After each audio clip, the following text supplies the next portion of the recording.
নামাজ আপনাকে যে কোনো অবস্থায় যে কোনো পরিস্থিতিতে পড়তে হবে। এই জন্য নামাজকে বলে উম্মতের নিত্যদিনের প্র্যাকটিস, অনুশীলন। এই জন্য আমার নবী বলেছেন, নামাজ উম্মতের আমার এই দ্বীনের ইমাদ। ইমাদ মানে স্তম্ভ। যেই ব্যক্তি নামাজ পড়ে নাই সে দ্বীনের স্তম্ভ নষ্ট করে দিয়েছে। নামাজ কেন পড়বেন? আপনি বলবেন, হুজুর নামাজ পড়বো কবরে হাসরে মুক্তির জন্য। এই না, মনে রাখবেন, নামাজ কবরের জন্য যেমন দরকার, নামাজ দুনিয়ার জন্যও দরকার। আমি শুধু এই মেসেজটা যদি আপনাকে দিতে পারি, আমার আশাটা সফল হবে আজকে। আমাদের একটা বদ্ধমূল ধারণা যে আমি নামাজ পড়বো, রোজা রাখবো শুধুমাত্র কবরের জন্য। না না না, কবরে তো লাভ আছেই। আপনি নামাজ না পড়ে দুনিয়াতেও শান্তি পাবেন না, গ্যারেন্টি। কেন? কারণ আপনার রু বলে একটা কথা আছে। রু, আপনার ব্রেইন, আপনি অঙ্ক করতেছেন, ব্রেইনের খাদ্য যাচ্ছে। কোন একটা কিছু নিয়ে চিন্তা করছেন, ব্রেইনের খাদ্য যাচ্ছে। ব্রেইনের এগুলা খাওয়া দাওয়া। আপনি চিন্তা করা, অঙ্ক করা, লেখাপড়া করা, যেগুলার উপর আপনি চিন্তা করতে হয়, ব্রেইনের উপর ছাপ পড়ে, এগুলা ব্রেইনের খাদ্য। পেটের মধ্যে খাদ্য দেন, এটা পেটের খাদ্য। চোখ দিয়ে মা বাবা দেখতেছেন, পৃথিবী দেখতেছেন, এটা চোখের খাদ্য। তো আপনার সিনার ভিতরে আল্লাহ একটা রু দিয়েছেন, রুহেরও খাদ্য দরকার, রুহেরও খাদ্য দরকার। পেটে যখন খাদ্য দেন, পেটে খাদ্যগুলো আহরণ করে, পেটের ভিতরে আল্লাহ আপনার শরীরের ভিতরে খাস একটা ডিভাইস দান করেছেন। সেই ডিভাইসটা আপনার খাদ্য থেকে ভিটামিন গ্রহণ করে পুরো শরীরের মধ্যে সার্কুলেট করে দেয়, যেটার কারণে আপনি উঠতেছেন, বসতেছেন। একটু যদি ইদার উদার হয়, আপনি বলতেছেন, হুজুর আর উঠতে পারতেছি না। কেন? হুজুর সুগার বেড়ে গেছে। সুগার বেড়ে যাওয়ার পরে আর আপনি নাড়াচাড়াই করতে পারতেছেন। দেখছেন অবস্থা? তাইলে শরীর একটা ব্যালেন্সের মাধ্যমে চলে।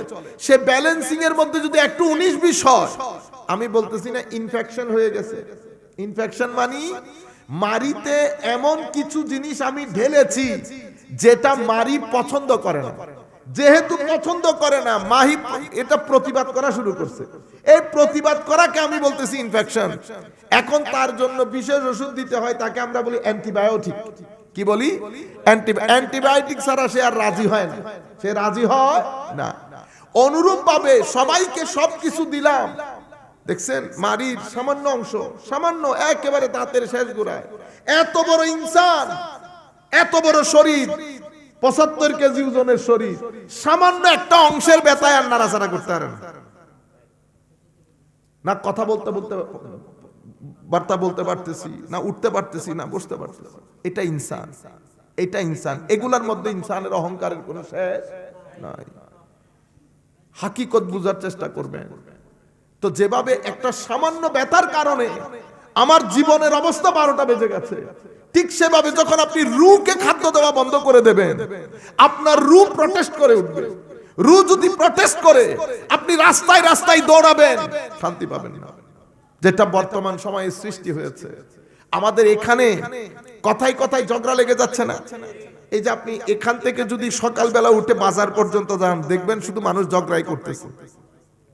মানুষ কেন ঝগড়া করে? এই যে আমরা কথায় কথায় ঝগড়া করতেছি, রাস্তার মধ্যে গাড়ি আগে কে নিয়ে যাবে, কেউ কাউকে ছাড় দিচ্ছে না। আপনি জানেন আপনি অপরাধ করেছেন, কিন্তু আবার আপনি গলাবাজিও করতেছেন। কেন? কারণ আপনাকে দেখতে সুস্থ হলেও, আমাকে দেখতে সুস্থ হলেও আমরা আসলে কেউ সুস্থ না। সুস্থ মানুষ যার মন ভালো, যার মন সুস্থ, সেই আসলে সুস্থ। আপনি সুস্থ কি সুস্থ না সেটা আপনি আজকে টেস্ট করে দেখতে পারবেন। আপনি কোনো মানুষের ঘরে গিয়ে যদি তাদের ড্রয়িং রুমে বসেন, আপনি বুঝতে পারবেন তারা মানসিকভাবে কতটুকু সুস্থ। এটা আপনার কারগর পাকা, কারগর পাকা না এই বিষয় না। আপনার জিনিসপত্রের রাখার ধরন, আপনার ঘরের পরিষ্কার পরিচ্ছন্নতা, আপনার বাথরুমের পরিষ্কার পরিচ্ছন্নতা বলে দেবে আপনি মানসিকভাবে কতটুকু সুস্থ। এমনিতে তো সবাই টাই স্যুট করে টিস টিস টিস টিস লাগায় বাইরে চলে যায়। এটা না, এটা না। আমি বলতে চাচ্ছি, আমার নবী সাল্লাল্লাহু আলাইহি ওয়াসাল্লাম কি বলেছেন? আমার নবী ইরশাদ করেছেন, মানে পরিষ্কার পরিচ্ছন্নতাকে আমার নবী ঈমানের অংশ বলেছেন। কেন? এটার সাথে আপনার ভিতরের সম্পর্ক আছে। আপনি ভিতর থেকে যদি নিজেকে সুস্থ রাখতে চান, কয়েকটা কাজ আপনার জীবনে বাস্তবায়ন করতে হবে। এগুলা ছাড়া আপনার জীবনে শান্তি নেই। কি কি করতে হবে? রুহের, এটা আমি চাইবো আপনারা এটা মুখস্থ করবেন। যতদূর সম্ভব আপনারা বন্ধু বান্ধবদেরকে এগুলা বুঝাবেন। রুহের খাদ্য কেউ যদি না দেয়, আপনার সমাজের মধ্যে দুর্ভিক্ষ নেমে আসবে। কিসের? খাদ্যের না, শান্তির। এখানে কোনো শান্তি থাকবে না। এখানে প্রত্যেকটা পরিবার ভোগ করবে, সাফার করবে, মারামারি লাগবে সমাজের মধ্যে, কেউ কাউকে দেখতে পারবে না। সমাজের সম্পর্কগুলা, এই যে আমাদের আত্মীয়তার সম্পর্কগুলা প্রত্যেকদিন নষ্ট হয়ে যাচ্ছে। কেন? টাকার কারণে। টাকা কি আগের চেয়ে কমে গেছে না বেড়ে গেছে? টাকাও বেড়ে গেছে, বিল্ডিংও বেড়ে গেছে, রাস্তাঘাট উন্নত হয়েছে, আমাদের রু মরে গেছে। রু মরে গেলে আত্মীয়তার সম্পর্ক থাকে না। রু মরে গেলে একজনের সাথে একজনের সম্পর্কের ভারসাম্য রক্ষা হয় না। রু মরে গেলে মানুষ বেয়াদব হয়। রু মরে গেলে মানুষ বুঝতে পারে না, তখন সবাই বলে আমিও মানুষ। আমরা আমাদের উস্তাদের সামনে কথা বলছি? কথা বলি না, এখনো কথা বলি না। কিন্তু আমরা তো অবজার্ভ করি। আমরা যেহেতু এই গবেষণাগুলা করি, তো প্রত্যেক ব্যক্তির আচরণকে আমরা তো অবজার্ভ করতে হয়। কিন্তু আমাদের বর্তমান যুগের আমাদের যারা ছাত্র, তারা আমাদের মতো করে কি আমাদের শিক্ষককে করতে পারতেছে না। তারা আমাদের মতো করে, তারা তাদের মতো করে কথা বলতেছে। শিক্ষক বসা, বড় আওয়াজও শোনা যাচ্ছে, আওয়াজও উঁচা। এটা তারা যে বেয়াদবি করতেছে না, বেয়াদবি করতেছে না, এটা এই কালচারটা আবার জমে যাচ্ছে, কারণ রু মরে যাচ্ছে। তার অ্যাওয়ারনেস খতম হয়ে যাচ্ছে, সচেতনতা। সে বুঝতে পারছে না যে কার সামনে কিভাবে কথা বলতে হয়। রু যখন মরে যায়, ছেলেটা বাবার সাথে বেয়াদবি করবে, বাবার ইজ্জত, মার ইজ্জত, এলাকার বড়দের ইজ্জত, এগুলা কমে যাবে। কারণ কি? রু মরে গেলে মানুষের মাথা, একটু উল্টাপাল্টা করলে আপনারা কি বলেন? মাথা নষ্ট। কি নষ্ট? মাথা নষ্ট। কেন?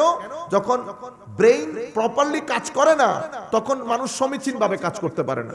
তো রু যখন মরে যায়, মানুষের মধ্যে অসহযোগিতা, বেয়াদবি, প্রতিযোগিতা, এগুলা বেড়ে যায়। আপনি রুর খাদ্য যদি দিতে না পারেন, তো রুর খাদ্য কি কর? রুর প্রধান এবং প্রথম খাদ্য জিক্র ইলাহি। আল্লাহর জিকির বাদে রুহের কোনো খাদ্য নাই। জিকির মানে কি? আল্লাহু আল্লাহু বলা না, এটাও জিকির, সওয়াব পাবেন। আসল জিকির হচ্ছে আল্লাহ যে আপনাকে বানিয়ে এখানে কি কি নিয়ামত দান করেছেন। আমি তো জানি আমার আল্লাহ আমাকে কি নিয়ামত দান করেছেন। আপনি সুস্থ থাকা, আল্লাহর ধরতির মধ্যে সুস্থ থাকা সবচেয়ে বড় নিয়ামত। আপনার শরীরের অঙ্গ প্রত্যঙ্গগুলা ভালোভাবে কাজ করতেছে, এটা আল্লাহর বড় নিয়ামত। আপনি যখন এই নিয়ামতের শুকরিয়া আদায় করতে রাস্তায় হাঁটার সময় একটু মনটাকে উপরে নিয়ে আলহামদুলিল্লাহ বলবেন, এটা জিক্রে ইলাহি। এটা কি? এই জিক্রে ইলাহির মাধ্যমে আপনার রু অনেক শক্তিশালী হয়ে যায়। তখন আপনার ভিতর থেকে নৈরাশ্য, দুঃখবোধ, এগুলা খতম হয়ে যায়। রু শক্তিশালী করতে হলে আপনি যদি চান যে আপনার রুর ভিতরে খাদ্য যাক, তো রুহানি কিতাব, বিশেষ করে পবিত্র কোরআন, কোরআনের তিলাওয়াতের মাধ্যমে এক ব্যক্তি, আপনি যখন কোরআন তিলাওয়াত করবেন, ঘোড়া যেমন ওই পানি খেতে বসে, তো কোরআন তিলাওয়াত করা মানে হচ্ছে রু পানিতে গিয়ে ডুব দিয়ে পানি গ্রহণ করা। যখন তিলাওয়াত, আপনার রু শক্তিশালী হয়ে যাবে। সেজন্য সবসময় যারা তিলাওয়াত করে, তারা ওই অশান্তিতে ভোগ করে না যেটা সাধারণ মানুষ করে। তাইলে এগুলো আমরা কেন বলছি? যেন আমরা আমাদের জীবনে বাস্তবায়ন করতে পারি। সোনাই সোহাগা হবে যদি আমরা এই সোসাইটির মধ্যে কাজগুলো করে যেতে পারি। নাম্বার 3, তাসাউফ, সুফিবাদের কোন কিতাব, ইমাম গাজালির কিতাব, জালালউদ্দিন রুমির কিতাব, এই কিতাবগুলো বাসায় এনে রাখবেন। এক পৃষ্ঠা পড়বেন। কসরুল মাহজুব বাংলায় অনুবাদ হয়েছে। আপনি এই রুহানি কিতাব, এগুলা অ্যান্টিবায়োটিকের মতো কাজ করে। এগুলো আপনাকে আপনার হাকিকত সম্পর্কে জানান দেবে। আপনি কে, কোত্থেকে এসেছেন, কোথায় যাবেন, এই বিষয়গুলো আপনার রুকে এত বেশি শক্তিশালী করে আপনি আনন্দিত হবেন। আস্তে আস্তে আপনার ভিতর থেকে লোভ, লালসা, দুনিয়ার প্রেম, আরো অনেক কিছুর প্রেম, এগুলা বের হয়ে যায়। রুর মধ্যে একটা স্বস্তি অনুভব হয়। ঘরের মধ্যে যখন আপনার বাসায় 20 জন মেহমান একসাথে ঢুকে, আপনি অস্বস্তিতে থাকেন না, এই রুমও যাওয়া যায় না, এই রুমও যাওয়া যায় না, এই রুমও যাওয়া যায় না, হায় হায়। তখন মানুষ 1 ঘন্টা ঠিক আছে, 2 ঘন্টা ঠিক আছে, 10 ঘন্টা পর্যন্ত যখন কেউ যায় না, তখন একটা সময় আপনার বিরক্ত লাগে না? মানুষ চায় একটা প্রাইভেসি। রুর মধ্যে আপনি দুনিয়া ঢেলে, নফস ঢেলে, খাখেসার ঢেলে, অনেক কিছু ঢেলে এখানে রুকে আপনি বেচैन করে ফেলছেন। রু এখন কি চায়? চैन চায়, শান্তি চায়, প্রাইভেসি চায়। তো আপনি যখন এই রুহানি কিতাবগুলা পড়েন, রু নিজের ঘর পেয়ে যায়। তখন রু ভিতর থেকে শান্তি হয়, ভিতর থেকে শান্তি হয়। এরপরে রুর অন্যতম একটা খাদ্য হচ্ছে ভালো মানুষের সঙ্গে থাকা, যেটাকে আমরা সোহবত বলি। আল মসজিদের ইমাম বলেন, মুয়াজ্জিন বলেন, আমাদের মুরব্বিয়ানে কেরামের মধ্যে অনেক আল্লাহওয়ালা লোক আছে, তাদের সাথে বসবেন, রু খাদ্য পাবে, গেজা পাবে। কিন্তু সেই জন্য আপনি নিজেকে প্রস্তুত করতে হবে। মনে রাখবেন, আপনি নিজেকে প্রস্তুত না করে সারা জিন্দেগি যদি মক্কা শরীফ বসে থাকেন, মদিনা শরীফ বসে থাকেন, যায় না অনেকেই থাকে মদিনা শরীফ বছরে একবার যায়, থাকে মদিনা শরীফ যায় বছরে একবার। আপনি নিজেকে প্রস্তুত করেন না, এগুলার মাধ্যমে রু খাদ্য পায়। যেবার আপনার জীবনের ভালো মানুষের সঙ্গে যখন বসবেন, আপনার জীবনের ধাঁচ পরিবর্তন হয়ে যাবে। কিরকম ধাঁচ পরিবর্তন হবে? আগে আপনি অতিমাত্রায় দুনিয়াদার ছিলেন, এখন দুনিয়াদারি, দুনিয়ার প্রতি লোভ, লালসা, এগুলো আস্তে আস্তে কি হয়ে যাচ্ছে? বের হয়ে যাচ্ছে। আপনি বুঝতে পারবেন যে আপনার জীবনের ধাঁচ পরিবর্তন হচ্ছে। এরপরে আমার নবী সাল্লাল্লাহু আলাইহি ওয়াসাল্লাম ইরশাদ করছেন, আত্মীয়তার সম্পর্ক রক্ষা করার মাধ্যমে রু জিন্দা হয়। আপনি যখন আত্মীয়তার সম্পর্ক রক্ষা করবেন না বা আত্মীয়তাকে অ্যাভয়েড করে চলবেন, আপনার রু মারা যাবে। আপনি যদি রুকে জিন্দা করতে চান, আত্মীয়তার সম্পর্ক রক্ষা করতে হয়, মানুষের খেদমত করতে হয়, এটাকে খেদমতে খালক বলে। মানুষের খেদমত না করলে রু মারা যায়। মানুষকে সহযোগিতা করা, মানুষকে সহযোগিতার মাধ্যমে রুহের ভিতরে জিন্দেগি আসে, রুহের ভিতরে জিন্দেগি আসে। সম্মানিত উপস্থিতি, আসেন আমরা কয়েকবার দরুদ শরীফ পড়ে মাহফিলের শেষের দিকে একেবারে আল্লাহুম্মা সাল্লি আলা সাইয়্যিদিনা মাওলানা মুহাম্মদ ওয়া আলা আলি সাইয়্যিদিনা মাওলানা মুহাম্মদ। গাছে চিনলো, বাসে চিনলো, চিনলো বনের হরিণী, মানব কুলে জন্ম লইয়া নবীজিকে চিনলাম না। আল্লাহুম্মা সাল্লি আলা সাইয়্যিদিনা মাওলানা মুহাম্মদ ওয়া আলা আলি সাইয়্যিদিনা মাওলানা মুহাম্মদ। যেখান থেকে কথা শুরু করেছিলাম, নামাজ, নামাজের মাধ্যমে রু জিন্দা হয়। আপনি যদি নামাজ বাদ দিয়ে দেন, আপনার রু আস্তে আস্তে মরে যাবে। আপনি অন্য অনেক কিছু করার মাধ্যমেও জীবনের মধ্যে শান্তি প্রতিষ্ঠা করতে পারবেন না। এই জন্য নামাজ আল্লাহ রাব্বুল আলামিনের স্মরণের, জিকিরের সর্বোত্তম পন্থা হচ্ছে সালাত। এই সালাতের মাধ্যমে আমার নবী সাল্লাল্লাহু আলাইহি ওয়াসাল্লাম ইরশাদ করছেন, সালাতের মাধ্যমে মানুষের রু জিন্দা হয়, মানুষ সত্যিকার অর্থে মানুষ হিসেবে প্রতিষ্ঠিত হয়। এবং কিছু সুফিয়ায়ে কেরাম আমাদেরকে বলেছেন, আমার আল্লাহ কোরআনে পাকের মধ্যে বলেছেন, নবী সাল্লাল্লাহু আলাইহি ওয়াসাল্লাম হাদিসে পাকের মধ্যে বলেছেন যে এই দুনিয়াদারির মধ্যে আমার নবী বলছেন, যেই ব্যক্তির নামাজ তাকে গর্হিত কাজ, খারাপ কাজ থেকে দূরে রাখে নাই, সেই ব্যক্তির নামাজ তাকে আল্লাহ থেকে দূরে সরিয়ে দেবে। মাল্লাম তানহাহু সালাতুহু আনিল ফাহশাই ওয়াল মুনকার লাম ইয়াসজিদ মিনাল্লাহি ইল্লা বু'দা। অন্য রাওয়ায়াতের মধ্যে আমার নবী সাল্লাল্লাহু আলাইহি ওয়াসাল্লাম ইরশাদ করেছেন, মাল্লাম তানহাহু সালাতু আনিল ফাহশাই ওয়াল মুনকার লা সালাতা লা। যেই ব্যক্তির নামাজ তাকে খারাপ কাজ, অশ্লীল কাজ থেকে বিরত রাখবে না, সেই ব্যক্তির নামাজ নামাজই হবে না। তাইলে আমি এখন যে সোসাইটির মধ্যে আছি, এখানে অশ্লীলতা থাকবে, এখানে গর্হিত কাজ থাকবে, এখন আমি নিজেকে রক্ষা করব কিভাবে? তা আমার নবী সাল্লাল্লাহু আলাইহি ওয়াসাল্লামের মাধ্যমে আল্লাহ আমাদেরকে একটা ঢাল দিয়েছেন জ্যাকেটের মতো, সেটা কি? সালাত। নামাজ পড়লে সোসাইটির মধ্যে যে গর্হিত অশ্লীল কাজ, সেখান থেকে আল্লাহ রাব্বুল আলামিন আমাদেরকে নিরাপত্তার সাথে রাখবেন। কিন্তু সেই নামাজ, যেমন এখন আমরা তো নামাজ পড়ি, নামাজ পড়লেও কি হবে? আমরা মুখে গালি থাকে, আমরা কিন্তু নিজেদেরকে মুক্ত রাখতে পারতেছি না। কেন? কারণ হচ্ছে আপনি নামাজ পড়ছেন, আমিও নামাজ পড়ছি, কিন্তু যেই আন্দাজে নামাজ পড়তে আমাদেরকে বলা হয়েছে, সেই আন্দাজে আমরা নামাজ পড়তে পারছি না। নামাজ পড়ার জন্য নিজের জমিনকে তৈরি করতে হয়, ভিতরের জমিনকে। আমাদের হিংসা আছে, বিদ্বেষ আছে, অহংকার আছে, নামাজকে যেই ব্যক্তি নামাজের মতো করে পড়বে, নামাজের মধ্যে নিয়ত দরকার হয়, একনিষ্ঠতার দরকার হয়, অন্তরকে পাক পবিত্র পরিষ্কার করতে হয়।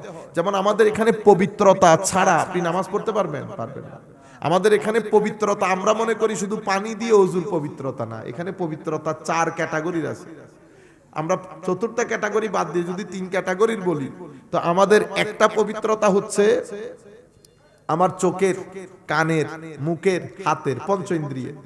এখন আমি মসজিদে যাচ্ছি, চোখ দিয়ে যা দেখার দেখেছি। তো যখন আপনি চোখ দিয়ে যা দেখার দেখবেন, প্রত্যেক দেখানি যেটার মাধ্যমে পাপ হয়, অপরাধ হয়, গুনাহ হয়, এটা আপনার ভিতরের জগতের মধ্যে একটা কালো দাগ সৃষ্টি করে।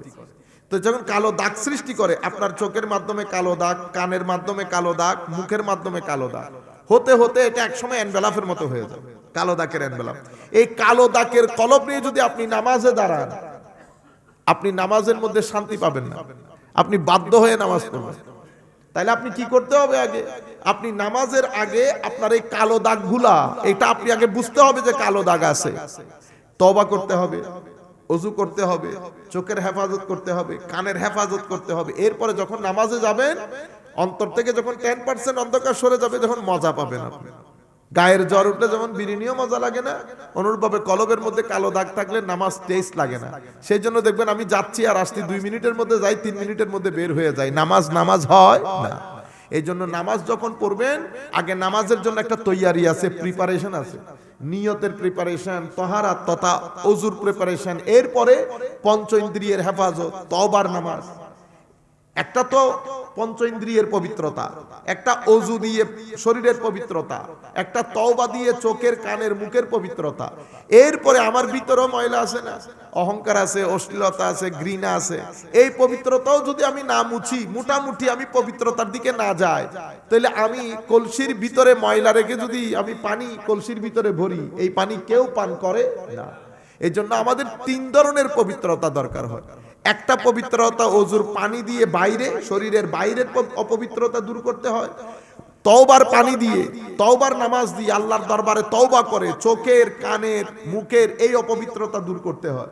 এরপরে আবার তওবা দিয়ে আমার ভিতরের অশ্লীলতা, অহংকার, এগুলা দূরীভূত করতে হয়। এগুলা তো একসাথে চলে যায় না, কন্ট্রোলের মধ্যে রাখতে হয়। যেভাবে আপনি ডায়াবেটিসকে কন্ট্রোলের মধ্যে রাখেন, যখন এই পবিত্রতাগুলো নসিব হয়, তখন আপনি দেখবেন নামাজ পড়লে নামাজের কোয়ালিটি পরিবর্তন হয়। তখন নামাজ আপনার ব্যক্তি জীবনকে প্রভাবিত করবে, ব্যক্তি জীবনকে পরিবর্তন করবে, এবং নামাজের মাধ্যমে আপনার জীবনে একটা পরিবর্তন আসবে। এটা ইসলাম।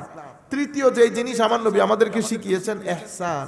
ইহসান মানে আমাদেরকে আল্লাহ শুধু শরীর দেন নাই, আমাদেরকে আল্লাহ মনও দান করেছেন। তো আমাদের মনের পবিত্রতা নসিব হলে আমার আল্লাহ আপনার মনের ভিতরে ঘর বানান, আমার আল্লাহ আপনার ঘরে থাকে। তো যখন মানুষের ভিতরে আল্লাহ থাকে, আমার নবী বলছেন, নবীকে যখন জিজ্ঞেস করা হয়েছিল ইহসান কি, তো আমার নবী ইরশাদ করেছেন আল্লাহকে দেখে নামাজ আদায় করা।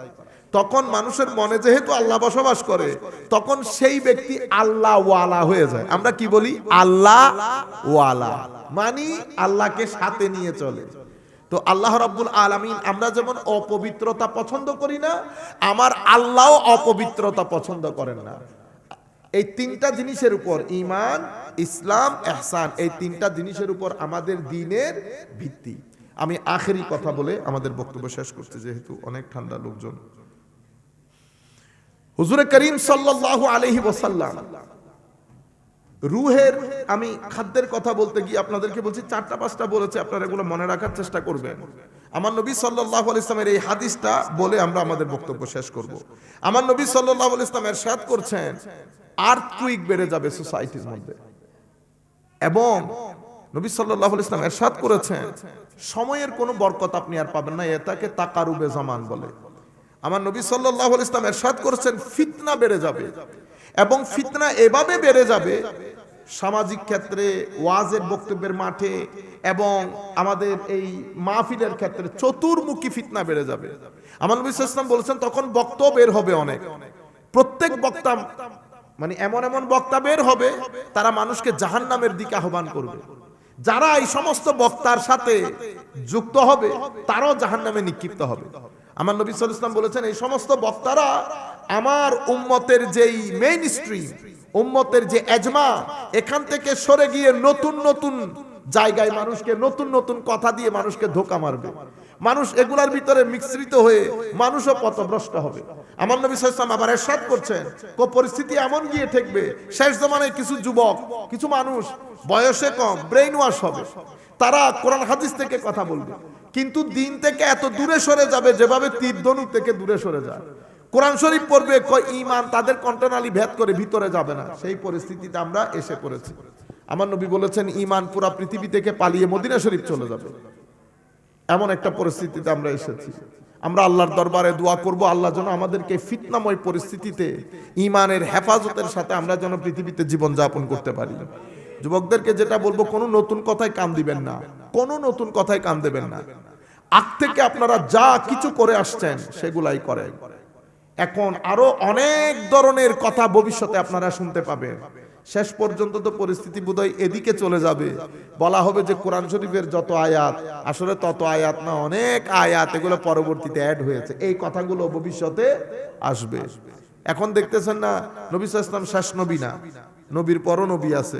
ইন্না লিল্লাহি ওয়া ইন্না ইলাইহি রাজিউন।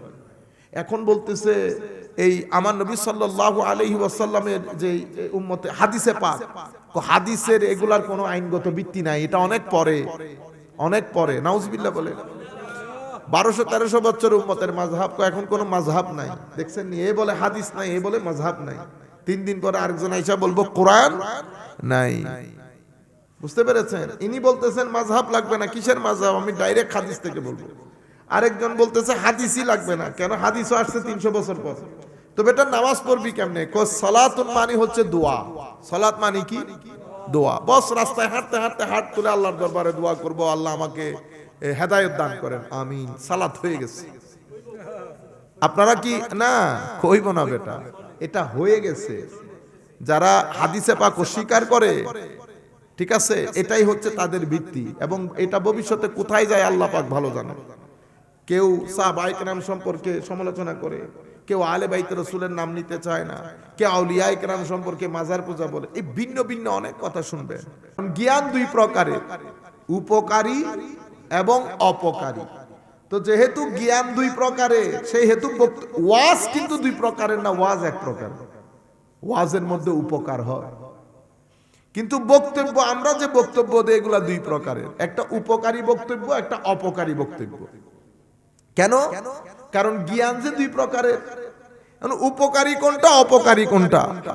ইমাম গাজালি রহমতুল্লাহি আলাইহি উনি বলছেন, উপকারী জ্ঞান যেই জ্ঞান আপনার ভিতরে আল্লাহর ভয় সৃষ্টি করবে, নাম্বার 1।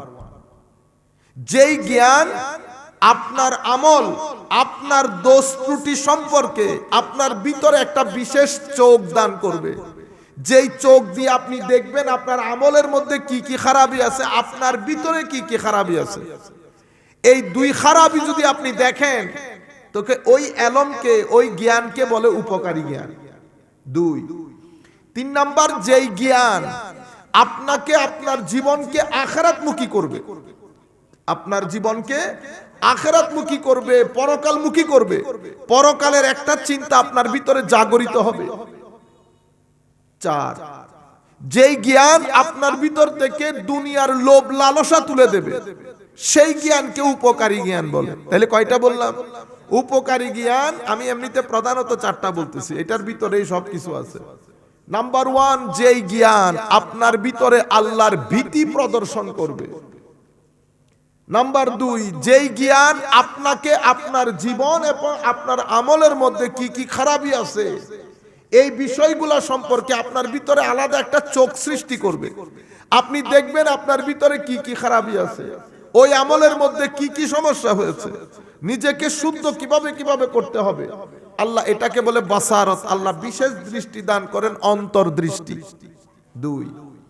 3 নাম্বার হচ্ছে, যেই জ্ঞান আপনাকে কেন যেন আপনাকে পরকালমুখী করবে, আপনার ভিতরে পরকালের প্রতি রগবত আসবে, একটা কেমন যেন একটা টান আসবে। নাম্বার 4, যেই জ্ঞান আপনার ভিতর থেকে দুনিয়ার লোভ লালসা তুলে দেবে, এটাকে উপকারী জ্ঞান বলে। এই উপকারী জ্ঞানের জ্ঞানী যখন তাকরীর করে, এটার বক্তব্য থাকে না, এটা ওয়াজ হয়ে যায়। এটা কি হয়? ওয়াজ হয়। ওই ওয়াজের মধ্যে যখন আপনি বসবেন, আপনার ভিতরে আস্তে আস্তে কেমন যেন আল্লাহর ভয় সৃষ্টি হবে। আপনি ওই আলেমের সুহবত, এই জন্য সব আলেমের সুহবত কি হয় না, উপকারী হয় না। ওই আলেমের সংস্পর্শে থাকলে আপনার উপকার হবে, যেই আলেমের এলমটা উপকারী এলম। সমস্ত আলেম কখনো উপকারী জ্ঞানের অধিকারী হয় না। জ্ঞান সবাই শিখে ফেলে, জ্ঞান সবাই শিখে ফেলে, কিন্তু সবাইকে জ্ঞান উপকার দেয় না। জ্ঞান উপকার দেয় শুধু এই পরিবর্তনগুলো আসলে। এই জন্য সমস্ত আলেমের সুহবত মানুষের জন্য উপকারী হয় না। সব বক্তার বক্তব্য সেই কারণে উপকারী হয় না। যখন আপনি ওয়াজের মধ্যে বসলে আপনার ভিতরে আল্লাহর ভয় আসবে, আপনার নামাজ পড়তে ইচ্ছে করবে, চোখগুলো ভিজে যেতে ইচ্ছে করবে, কোরআনের তিলাওয়াত করতে ইচ্ছে করবে, কেমন যেন দুনিয়ার প্রতি একটা নির্মোহ ভাব সৃষ্টি হবে।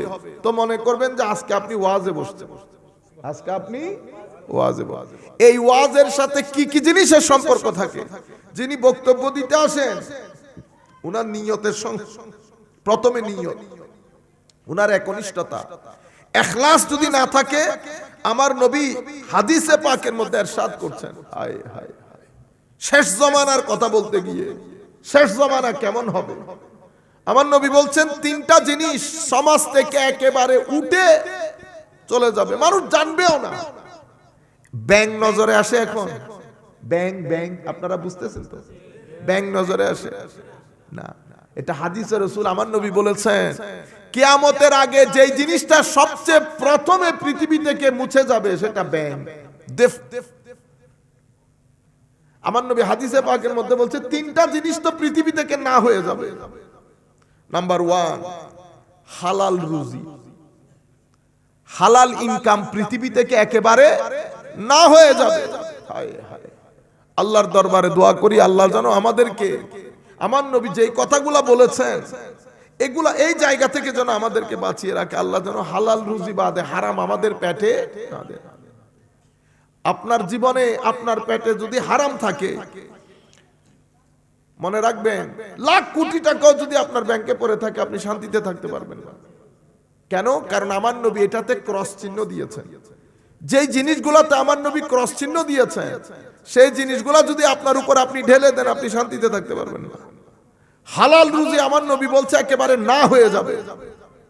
আর কি না হবে ইয়া রাসূলুল্লাহ? ক ইলমে নাফে, এই যে এতক্ষণ উপকারী ইলমের কথা বলছি না, ক এটা একেবারে না হয়ে যাবে। এই জন্য আমার নবী আরেক হাদিসের মধ্যে বলছে, উপকারী জ্ঞানের যারা জ্ঞানী, আল্লাহ উপকারী জ্ঞানেই সমাজ থেকে তুলে ফেলবে। ইন্নাল্লাহ লা ইয়াকবিদুল ইলমা ইনতিজাআন ইয়ানতাজিউহু মিনান নাস বাল ইয়াকবিদুল ইলমা বিকবদিল উলামা। বড় বড় আলেম, আলেমে রব্বানিকে ইন্তেকাল দিয়ে, মৃত্যু দিয়ে আল্লাহ জমিন থেকে উপকারী জ্ঞান তুলে ফেলবেন। লাইব্রেরি থাকবে, বই থাকবে, বক্তা থাকবে, কিন্তু আলেমে রব্বানি থাকবে না।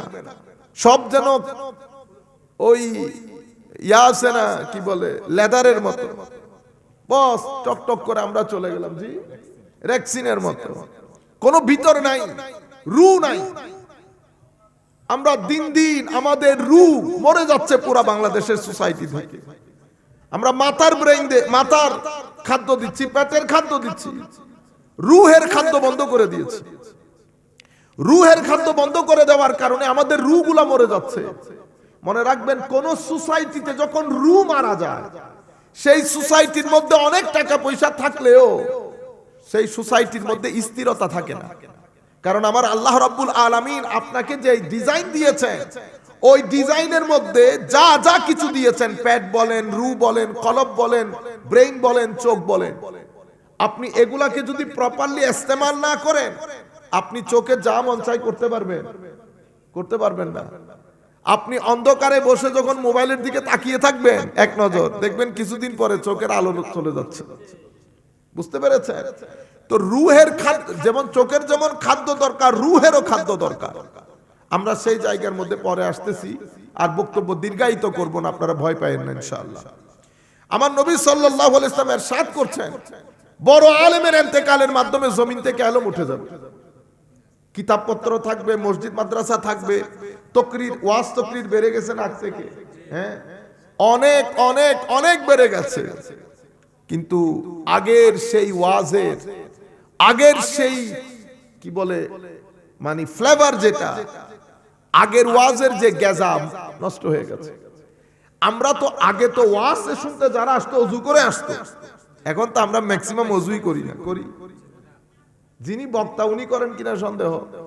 আমি আমার কথা বলি, আপনারা বুঝতে পেরেছেন? যখন একটা হচ্ছে নিয়ত করে আসা, ওযু করে আসা, এগুলা মাহফিলকে মাহফিল করে, তখন এটা ওয়াজের মজলিস হয়। এখন আমি আসলাম ওয়াজ জমানোর জন্য, না ওযু, না নিয়ত, না ইখলাস, কোনো কিছু না। আমি কি বলতে এসেছি আমি নিজেও জানি না। আপনারা বুঝতে পেরেছেন? এই জায়গাগুলোর মধ্যে একটা বড় পরিবর্তন আসতে হবে। এবং আপনারা এলাকার মধ্যে সবাই মিলে মাহফিল দুইটা করেন, প্রত্যেক এলাকায় প্রত্যেক উঠানে উঠানে মাহফিল করতে হবে, এমন কোনো কথা নাই। আপনারা বুঝতে পেরেছেন? যেমন আজকের মাহফিলটা, আজকের মাহফিল এই কনকনে শীতের মাহফিল, আমরা এটা 9টা 10টার মধ্যে শেষ করে দেব, এরকম হওয়ার দরকার না। এত আলেমে ওয়াজের দাওয়াত দেওয়ার তো কোনো দরকার নাই। আমার ভাইরা বলতেছেন আমরা 4 জন মানুষ 5 জন মানুষ এখানে অ্যারেঞ্জ করেছি, এত আলেমের ওয়াজের তো দরকার নেই। এখানে 3-4 জন বক্তা বক্তব্য দিচ্ছে। নরমালি আমি এত লম্বা লিস্টের বক্তব্যের ওয়াজের মধ্যে আমি যাই না, কারণ ওখানে টাইমিং এর একটা বিষয় থাকে। হুজুর আপনি 1 ঘন্টা 1.5 ঘন্টা হয়তো সম্ভব না, আপনি আমাকে দাওয়াত দেবেন 9টা থেকে 11:30 পর্যন্ত কথা বলবো, ফিনিশ, বস, খতম। আপনারা বুঝতে পেরেছেন? এই জিনিসগুলো আল্লাহ পাক জানেন। তো আমাদের নিয়ত এবং ইখলাসের মধ্যে ঘাটতি শুরু হয়ে যায়, ঘাটতি শুরু হয়ে যায়। আমার নবী সাল্লাল্লাহু আলাইহি ওয়াসাল্লাম ইরশাদ করছেন, শেষ পর্যন্ত কোন আলেমের রব্বানি জমিনে থাকবে না। মানুষ জাহেল মূর্খ বক্তাদেরকে বড় আলেম মনে করে প্রশ্ন করে, বুঝতে পেরেছেন? ফাফতা বিগাইরি ইলম, তারা না জেনে না বুঝে ফতোয়া দিয়ে ফেলবে, নিজেও পথভ্রষ্ট হবে, মানুষকেও পথভ্রষ্ট করবে। ইলমে নাফে আমার নবী বলছেন উপকারী জ্ঞান উঠে যাবে সোসাইটি থেকে। মানুষ উপকারী জ্ঞান কি জিনিস জানবেও না, কারণ ইলম কোরআন এবং সুন্নাত শরীয়ত তরিকতের ইলম এটা এমন একটা ইলম, এটা যেই ব্যক্তির সিনার ভিতরে ঢুকে তাকে আল্লাহমুখী করে ফেলে, পরকালমুখী করে, ভদ্র করে, নম্র করে, তাকে মানুষের প্রতি টান, মানুষকে সহযোগিতা করা, মানুষের চিন্তা করা, এই বিষয়গুলোর প্রতি তাকে অনেক উদ্বুদ্ধ করে। এই কারণে দিনদার মানুষ কাকে বলে? দিনদার মানুষ মানে কপালের মধ্যে কালো দাগ থাকে না। দিনদার মানুষ মানে ভদ্র মানুষ। দিনদার মানুষ মানে যারা মানুষকে সহযোগিতা করে তারা। দিনদার মানুষ যারা মুখে গালি থাকে না। দিনদার মানুষ মানে যিনি হাঁটুর উপরে লুঙ্গি তুলে না। দিনদার মানুষ মানে যিনি অপরের সহযোগিতার মধ্যে সবার আগে আগে থাকে, তাকে দিনদার বলে। ঠিক না? ঠিক সেভাবে আমার নবী সাল্লাল্লাহু আলাইহি ওয়াসাল্লাম ইরশাদ করছেন ইলমে নাফে খতম হয়ে যাবে। তৃতীয় নাম্বার জিনিস যেটা পৃথিবী থেকে না হয়ে যাবে সেটা কি? ইখলাস, একনিষ্ঠতা। শুধু আল্লাহর জন্য আপনাকে ভালোবাসলাম, শুধু আল্লাহর জন্য আপনাকে ঘৃণা করলাম, এই একনিষ্ঠতা ইখলাস জমিন থেকে উঠে যাবে। কয়টা জিনিস উঠে যাবে আমার নবী বলছে? 3টা জিনিস কিয়ামতের আগে, এগুলা কিয়ামতের আলামত।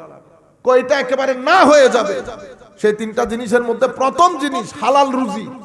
সুতরাং আমরা যেটা করব সেটা হচ্ছে, যেহেতু আমার নবী বলছে হালাল রুজি উঠে যাবে, তো আমি হারামের সাথে যদি আমার সম্পৃক্ততা থেকে থাকে আমি হারাম থেকে দূরে থাকবো।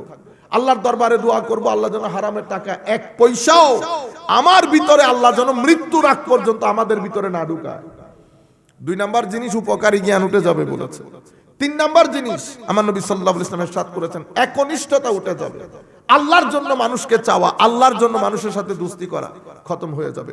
অন্য রিওয়ায়াতের মধ্যে আমার নবী সাল্লাল্লাহু আলাইহি ওয়াসাল্লাম ইরশাদ করছেন, হযরত আনাস বলছেন, আমি তোমাদেরকে এমন একটা হাদিস বলবো যেটা আমার নবী আমাকে বলেছেন, আমার নবী আমি বাদ আর কাউকে বলেন নাই, আমি আমার নবীর কাছ থেকে শুনেছি। আমার নবী ইরশাদ করেছেন ইন্না মিন আশরাতিস সাআ, কিয়ামতের আলামত হচ্ছে আইয়ুরফা আল ইলমু। দেখছেন, ইলমে নাফে উপকারী জ্ঞান জমিন থেকে উঠে যাবে। আপনি কেমনে বুঝবেন কিয়ামত এসে যাচ্ছে? আমার নবী বলছেন একেবারে সিম্পলি বুঝতে পারবা, কিয়ামতের আগে আমার আল্লাহ বড় বড় আলেমদেরকে, জমিনের মধ্যে কোনো আলেমের রব্বানি থাকবে না, বক্তা থাকবে, বক্তা, কোনো আলেমের রব্বানি থাকবে না, যাদেরকে দেখলে আল্লাহ নজরে আসে। যাদের সৌবতের মধ্যে বসতে ইচ্ছে করে, যাদের সৌবতে বসতে ভিতরের জগৎ পরিবর্তন হয়, এমন আলেম উঠে যাবে। আমার নবী সাল্লাল্লাহু আলাইহি ওয়াসাল্লাম ইরশাদ করছেন, ওয়ায়াকসুরাল জাহাল, দ্বীন সম্পর্কে মানুষ দ্বীনি জ্ঞান কমতে কমতে মানুষের ভিতরে মূর্খতা ছড়িয়ে যাবে। আজকে আমরা ম্যাক্সিমাম আমাদের ছেলেপুলে আপনি যদি জিজ্ঞেস করেন দ্বীনের স্তম্ভগুলা কি কি বলতে পারবেন, নামাজের ফরজ কি বলতে পারবেন, ওযুর ফরজ কি বলতে পারবেন, কি কি কারণে নামাজ ভেঙে যায় বলতে পারবেন। কিন্তু আমরা সবাই আবার আশেক, আমরা সবাই আবার আশেক। এরকম না, আমার নবীর যেই দ্বীন আনিত বিধান সেটা সম্পর্কে আমরা জানতে হবে, মানতে হবে, আমল করতে হবে, অতঃপর প্রচার করতে হবে। এগুলা তো দ্বীনের বেসিক। ওযু কেমনে করে, ওযুর ফরজ কি, ওযু ভাঙে কেমনে, নামাজের ফরজ কি, নামাজের সুন্নত কি, ওয়াজিব কি, মুস্তাহাব কি, নামাজের মধ্যে নামাজ ভাঙে কেমনে, এগুলা জানা আমাদের জন্য ফরজ। ঈমান কি, ঈমানের স্তম্ভগুলা কি কি, নবী প্রেম ঈমানের অন্যতম অঙ্গ। নবীর প্রেম বাদে ঈমান শুদ্ধ হয় না। ঈমান শুদ্ধ না হলে আমলও শুদ্ধ হবে না। আমাদের ধর্মের মধ্যে মেইনলি দুই জিনিস। আপনার যদি আরো আমি একেবারে আমার নবী সাল্লাল্লাহু আলাইহি ওয়াসাল্লামের হাদিস অনুযায়ী বলি, আমাদের ধর্মের মধ্যে তিনটা মূল জিনিস আছে। কয়টা জিনিস? তিনটা। মুখস্থ করে ফেলে। একটাকে বলে ঈমান, কি বলে? ঈমান। আরেকটাকে বলে আমল, ইসলাম। আরেকটাকে বলে ইহসান। এই তিনটা জিনিস সংমিশ্রণকে আমার নবী বলেছেন দ্বীন। ঈমান মানে আপনার ধর্মবিশ্বাস। ধর্মবিশ্বাসের মধ্যে কি কি জিনিস আছে? আল্লাহতে বিশ্বাস আছে, আর নবীতে, ফেরেশতাতে, সমস্ত আমাদের নবীর মাধ্যমে, আম্বিয়ায়ে কেরামের মাধ্যমে আনিত কিতাবসমূহ, পরকাল আছে, আপনার ভাগ্য আছে, জীবনের পরবর্তীতে আমার মৃত্যুর পরবর্তী জীবন। এই ৭টা স্তম্ভের উপর এক ব্যক্তিকে বিশ্বাস করতে হয়। এরপরে মুখে সাক্ষ্য দিতে হয়, আশহাদু আল্লা ইলাহা ইল্লাল্লাহ ওয়া আশহাদু আন্না মুহাম্মাদান আবদুহু ওয়া রাসূলুহু। আমি সাক্ষ্য দিচ্ছি আল্লাহ বাদে কেউ নাই, মুহাম্মদ সাল্লাল্লাহু আলাইহি ওয়াসাল্লাম আল্লাহর নবী এবং রাসূল। এই সাক্ষ্য দেওয়ার পরে আপনি ইসলামের বাউন্ডারিতে ঢুকলেন, কিন্তু আপনার ঈমানের ক্ষেত্রে ব্যাটারি হচ্ছে আমার নবীর ইশক, আদব, মহব্বত। কারো ভিতরে যদি ইশক না থাকে, আমার নবীর মহব্বত যখন দাবি করবেন, তো সেখানে আরো তিনটা জিনিস অ্যাড হয়ে যাবে। ইশকে সাহাবায়ে কেরাম, মহব্বতে সাহাবা, তাজিমে সাহাবা, তাজিমে আলে বাইত, নিসবতে আউলিয়া। এগুলা যদি না থাকে, দুইটা জিনিস আপনার ঈমানকে মুনাফিকতের দিকে, নেফাকতের দিকে নিয়ে যাবে, আর একটা জিনিস আপনার ঈমানকে অনিরাপদ করে দেবে। তাইলে ঈমানের ক্ষেত্রে বিশ্বাস করার পরে আমার নবীর ইশক, মহব্বত, আলে বাইত রাসূলের মহব্বত, সাহাবায়ে কেরামের মহব্বত, আউলিয়ায়ে কেরামের নিসবত। আউলিয়ায়ে কেরামের নিসবত কেউ যদি অস্বীকার করে, বেঈমান হয় না, কিন্তু ঈমান অনিরাপদ হয়ে যায়।